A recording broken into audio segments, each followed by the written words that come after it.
galera, boa tarde, tudo bem com vocês aí? Tudo jóia?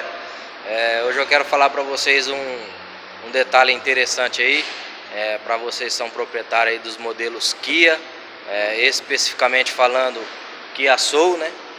Esse carrinho aqui, esse carro tem um defeito, incomoda muita gente e na maioria das vezes todo mundo fica se perguntando: ah, meu amortecedor quebrou, meu amortecedor tá batendo.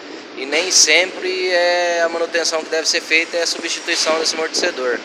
Eu quero mostrar para vocês aqui o que acontece quando começa a fazer esses barulhos indesejáveis aí, desconfortáveis, e o que deve ser feito e qual é o procedimento, tá? Vou mostrar para vocês aqui o componente a ser substituído nesse caso.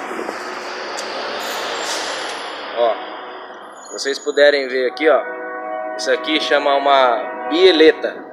Essa bieleta aqui, ó, tá vendo? Ela já danificou, né?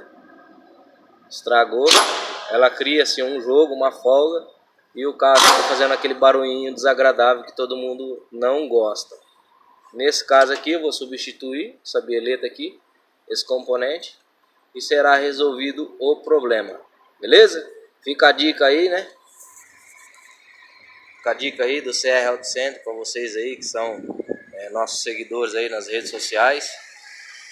Estou aqui na Rua Aparecida do Taboado, 1891, Eldorado, em frente ao posto Monte Carlo. Beleza? Obrigado, um abraço. Tchau, tchau.